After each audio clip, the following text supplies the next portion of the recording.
It's a chilly November morning. I have a day off today, so you know exactly what time it is. Another trip report, but this time we're trying out a brand new service today from a company called Lumo heading up to Edinburgh. Lumo is a low-cost electric rail operator and is a subsidiary of First Group and run brand new Class 803 trains.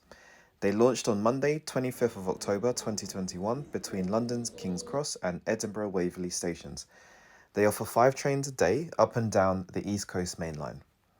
Lumo are offering really affordable train tickets up to Edinburgh right now, from London via Newcastle, with its purpose of taking passengers away from the airlines.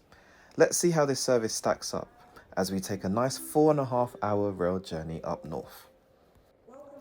The aim of this trip is to obviously see some new scenery and also see how this service stacks up against flying from Scotland back to England, which I will be doing later on this evening.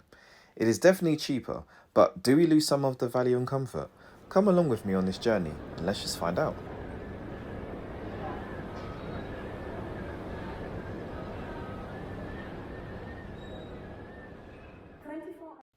Our platform is called up. Train should be pulling in shortly. I hear a message I don't think I've heard for a while. This train is fully reserved. Busy train today then. If you don't have a reservation, please travel on an alternative service. Platform 1 for the 10:45 hour service.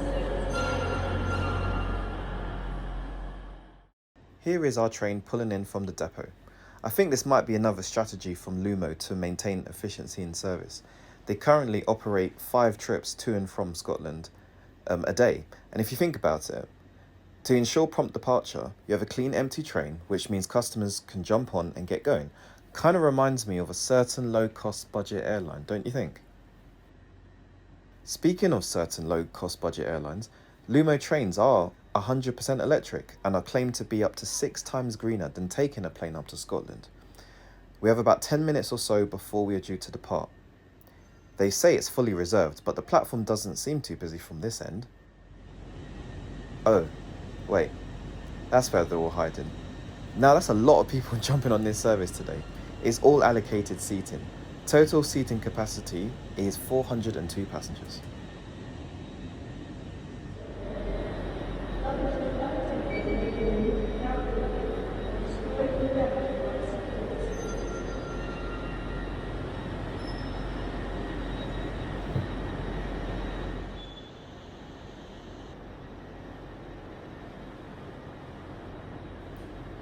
My first thoughts right now are A, where on earth is my carriage?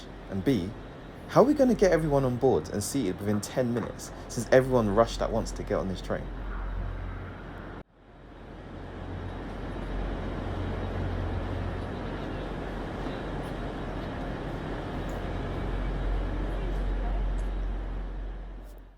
Well, this being early November, brand new service, it is tight on board.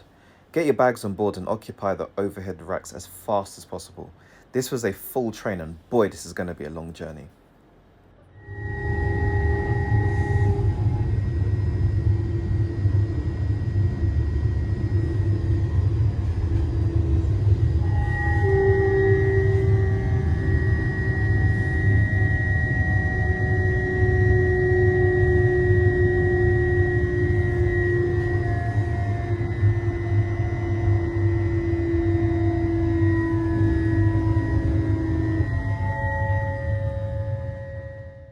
Now this is no way in reflection of Lumo, as so far, let's summarise now, train departed on time, train is clean, and we know the speed of the Class 800 trains. So we know the service is going to be efficient if everything goes according to plan. But maybe there should be some revised guidance on how much luggage can be taken on board, or even, and this is going back to the HST days, have a separate carriage for large luggage items because, as you can see, luggage blocking fire exits is not a good look. This, though, was a result of having a fully booked service.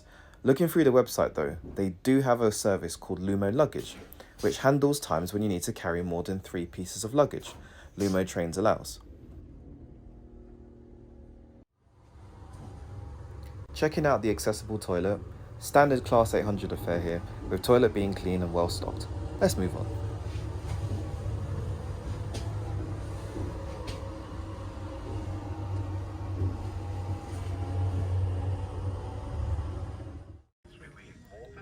Lumo have promised improved legroom, almost like a premium economy style seating versus a standard train seat. I'm 5'7" for reference. Well, actually 5'6.5". Probably to reduce costs, small LED lights are installed into the seats and have 3 settings: high, medium and off. Tray table can be moved towards you.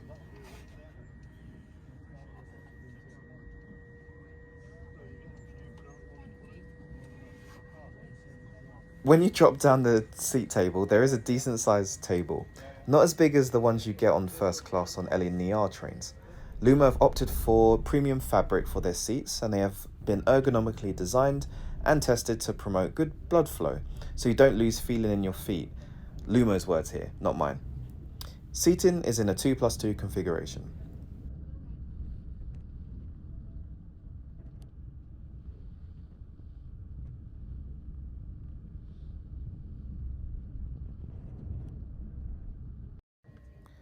Okay, so due to the trains being completely packed from London all the way up to Newcastle, which was about 2.5 hours journey, it was really difficult to film anything, and I didn't really want to intrude on anybody.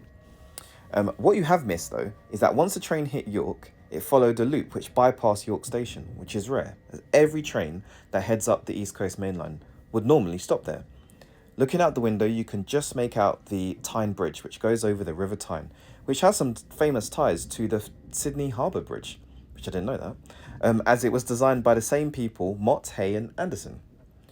The train loses a lot of passengers at Newcastle, which allows people to stretch out a little bit. I've moved seats in this case to get a better view of the window. We still have a couple of hours though travel left at this point. I'd like to welcome you aboard of our all-electric Lumo service called in Morpeth and arriving in Edinburgh in approximately 13:57. Whilst you settle down for your journey, you can log on to our free Wi-Fi on board.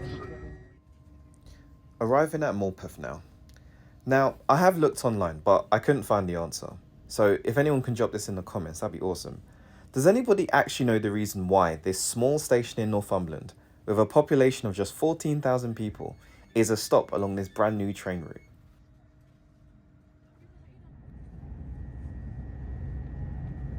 Please like and subscribe, and also leave a comment if you've taken this service already, as I would love to hear your thoughts.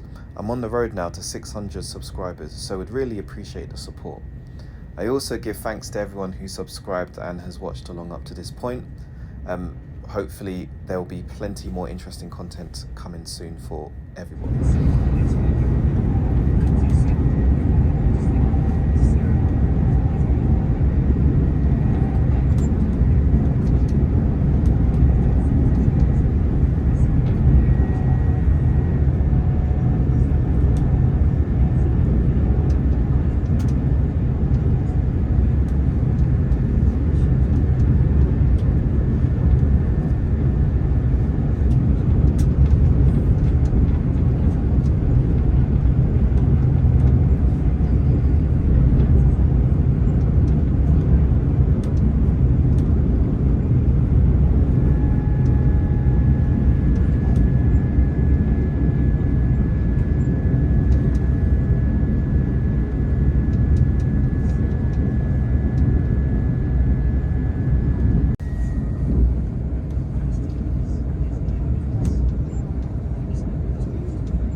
Approaching Berwick-upon-Tweed now.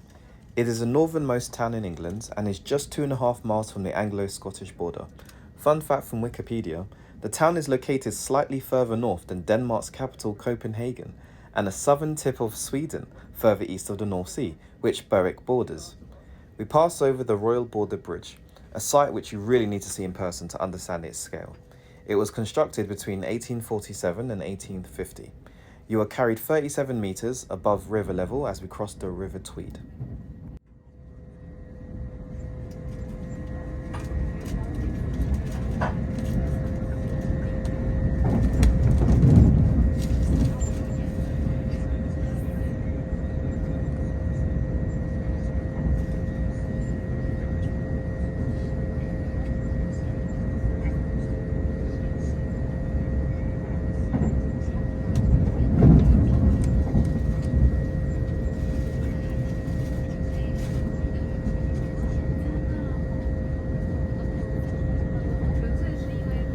No customs border checks here needed as we cross over the border into Scotland.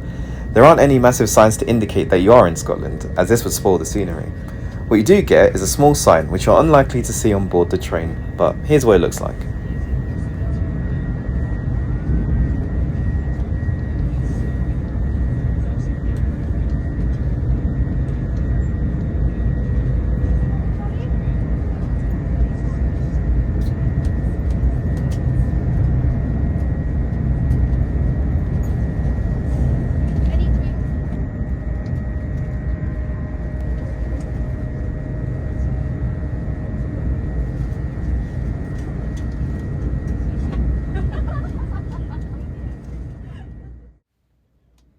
We haven't got long left on our journey today, so let's summarise what Lumo provides. Well, cost-wise, you're not going to find a cheaper way of getting from London to Scotland. LNER service will be significantly more than the £20 advance single I paid. Average prices right now are around the £30 mark versus LNER, which can have advance booked tickets between, say, 36 and 45 quid. I remember reading somewhere that Lumo are not actually trying to take customers away from LNER, more like take customers away from the need to take a plane, considering the carbon footprint and the added expense, which that covers, especially for business travellers. The service is decent and I would recommend it. It's efficient, staff on board was attentive, Wi-Fi was working alright but stopped working once we hit Peterborough. But if you've got a mobile phone with 4G then it's not a big deal. As I was passing through the carriages, I saw a fair few people navigating the onboard entertainment service. It was busy primarily because A, it was cheap, and B, it was new. People were posing at the front of the train to take photos, which is something you don't see very often. In comparison to taking the airlines, it is technically faster, but your plane will have standard legroom and you will have the hassle of transit to the airport and getting through security. The thought of me personally taking a trip from Stevenage directly to Scotland is actually quite an interesting idea, so definitely might be a future trip in the works. Doing that would actually save me about an hour and a half from actually commuting to Luton Airport. Probably cheaper as well. Pulling into Edinburgh Waverley Station now, our final stop on this rather long journey. We get into Edinburgh 3 minutes early, and considering we have travelled over 400 miles across 4.5 hours, it's pretty good going from Lumo, can't fault them for that.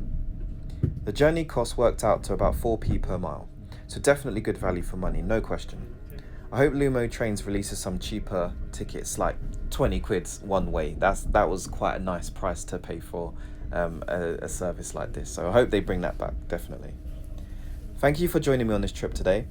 As restrictions open up more in the UK, I'm planning more train and more plane journeys, so please don't forget to subscribe. I'm on the road now to 600 subs, so all love is appreciated. That's all for me today. Run Wonders off, signing out.